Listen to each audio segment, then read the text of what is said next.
ആളുകൾക്ക് സഞ്ചാരയോഗ്യമല്ലാത്ത രീതിയിലായിട്ട് വർഷങ്ങളായി. അപ്പോൾ അത് ഇപ്പോൾ കുഴികൾ അടയ്ക്കുക എന്നല്ലാതെ വേറെ ഒന്നും ഇപ്പോൾ ചെയ്യാറില്ല. സാധാരണ മെയിൻ്റനൻസ് വർക്ക് മാത്രമാണ് ഇപ്പോൾ നടത്തി വരുന്നത്. അപ്പോൾ ജനങ്ങൾക്കും യാത്രക്കാർക്കും നമ്മുടെ യൂത്ത് കോൺഗ്രസ് നിരവധി തവണ പ്രതിഷേധ പരിപാടികൾ നടത്തിയിട്ടുള്ളതാണ്. അപ്പോൾ ഓരോ തവണ മന്ത്രി ശ്രീ എ കെ ബാലൻ ഉണ്ടായിരുന്ന സമയത്ത് അദ്ദേഹം കിഫ്ബി ഫണ്ട് 32 കോടി രൂപ അനുവദിച്ചു എന്ന് പലതവണ പറയുകയുണ്ടായി. ഒന്നും നടന്നില്ല. ഇപ്പോൾ 9 കോടി രൂപ ചെലവിൽ 2 റീച്ചായിട്ട് ഈ പ്രവൃത്തി നടത്തുന്നതാണ് അറിയിച്ചിട്ടുള്ളത്. ഒരു റീച്ചിൻ്റെ ഇപ്പോൾ അതായത് വാവുള്ളി വരുമ്പോൾ തരൂര് വരെ ഏതാണ്ട് 4 കോടി രൂപ ചെലവിൽ ഇപ്പോൾ ചെയ്യാൻ വേണ്ടി പോവുകയാണെന്നാണ്. അതിൻ്റെ ടെൻഡർ നടപടി 20-ാം തീയതിക്കാണ് വരാൻ വേണ്ടി പോകുന്നത്. പക്ഷേ ഇത് യഥാർത്ഥത്തിൽ ഇപ്പോൾ ആളുകൾക്ക് ഇപ്പോൾ ഒരുപാട് തവണ അപകടങ്ങളുണ്ടായി. ഇരുചക്ര വാഹനങ്ങളൊക്കെ പലതവണ വീഴുകയൊക്കെ ഉണ്ടായി. ഇതിനൊക്കെ ആരും മറുപടി പറയാൻ പറ്റാത്ത അവസ്ഥയാണ്. ഇപ്പോൾ നമുക്കറിയാം PWDക്കാർ ഒരു തരത്തിൽ തിരിഞ്ഞു നോക്കാത്തൊരവസ്ഥയാണ്. അപ്പോൾ ഇതിനൊരു ശാശ്വത പരിഹാരം വേണമെന്നുള്ളതിൻ്റെ അടിസ്ഥാനത്തിലാണ് യൂത്ത് കോൺഗ്രസ്സുകാർ നടത്തുന്നത്. തീർച്ചയായിട്ടും ഇപ്പോൾ ഈ 2 ദിവസം മുമ്പ് ഈ കുഴി അടച്ചതിലുള്ള ഒരു അഭിനന്ദനം അദ്ദേഹത്തെ അറിയിക്കുകയാണ്. അല്ല, അതുവരെ ഒരു മന്ത്രിമാർ ഈ ഭാഗത്തേക്ക് വന്നിട്ടില്ല എന്നുള്ളതാണ് ഈ യാഥാർത്ഥ്യം. അപ്പോൾ തരൂരിലേക്ക് ഒരു മന്ത്രി വരുമ്പോൾ തീർച്ചയായിട്ടും ഇങ്ങനെ ഇടയ്ക്കിടയ്ക്ക് മന്ത്രി വന്നിരുന്നെങ്കിൽ ഞങ്ങളുടെ പ്രശ്നത്തിന് പരിഹാരമായേനെ എന്നാണ് ഞങ്ങളിവിടെ പറയാനുള്ളത്. അപ്പോൾ ഇനി പെട്ടെന്ന് തന്നെ ഈ റോഡ് സഞ്ചാരയോഗ്യമാക്കണമെന്നാണ് ഞങ്ങൾ പറയാനുള്ളത്. അടങ്ങുന്ന എല്ലാവരും കൂടി ഇന്ന് ഈ ഒരു പ്രതിഷേധ പരിപാടി ഞങ്ങൾ ഇവിടെ സംഘടിപ്പിച്ചത്. അപ്പോൾ ഇന്നലെയാണ് ഈ കുഴിയടക്കൽ തുടങ്ങിയത്. ഈ മന്ത്രി വരുന്നു എന്ന് പറഞ്ഞ് ഇന്നലെയാണ് കുഴിയടക്കലോ എന്ന് ആ ഒരു പ്രകസനം മാത്രമായിട്ടാണ് ഇന്നലെ തുടങ്ങിയത്. അതിൻ്റെ പുറത്ത് ഞാൻ ബ്ലോക്ക് ഭാരവാഹിയാണ്. ഞാനടങ്ങുന്ന PW എഞ്ചിനീയറെ ഞങ്ങൾ സംസാരിക്കുകയുണ്ടായി.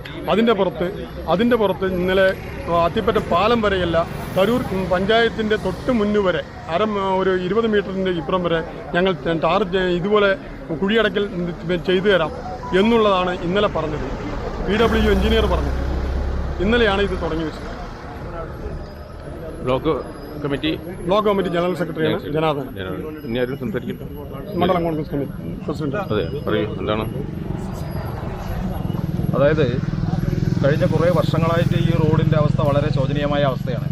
ഇത് കിഫ്ബിയുടെ സഹായത്തോടുകൂടി ഫണ്ട് വിലയിരുത്തി എ കെ ബാലൻ മിനിസ്റ്ററായിരിക്കുമ്പോൾ കിഫ്ബി 36 കോടി രൂപ ഈ റോഡിന് വകയിരുത്തിയതിൻ്റെ ഭാഗമായിട്ട് വളരെ കാലങ്ങളായി അതിൽ പ്രതീക്ഷയർപ്പിച്ചുകൊണ്ട് ഇവിടുത്തെ സാധാരണക്കാരായ ജനങ്ങൾ അതിൽ പെട്ടുപോയതാണ്.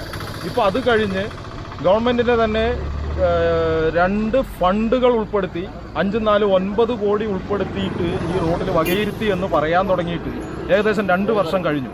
ഈ റോഡ് ഇതുവരെ ടാർ ചെയ്തിട്ടില്ല. പക്ഷേ അടിയന്തരമായി ഒരുപക്ഷെ കഴിഞ്ഞ 5 വർഷക്കാലമായി കേരളത്തിലെ ഒരു മന്ത്രിമാരും ഈ പഞ്ചായത്തിൽ സന്ദർശനം നടത്തിയിട്ടില്ല എന്നുള്ളതൊരു വസ്തുതാപരമായ സത്യമാണ്.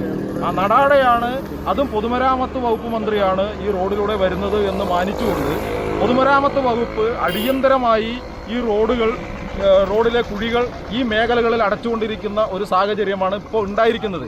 അതൊരു പ്രകസനം മാത്രമാണ്. അപ്പോൾ ബഹുമാനപ്പെട്ട മന്ത്രി വരുമ്പോൾ ഈ അദ്ദേഹത്തിന് ഈ കുഴികൾ അടച്ചു തന്നതിന് അതിൽ പ്രത്യേകം നമ്മുടെ പ്ലേ കാർഡുകളിൽ പറയുന്നുണ്ട്, കുഴികളടച്ച റോഡിലേക്ക് മന്ത്രിക്ക് സ്വാഗതം.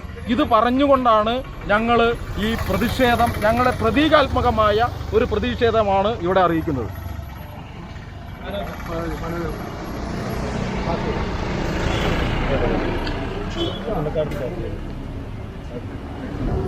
Thank you.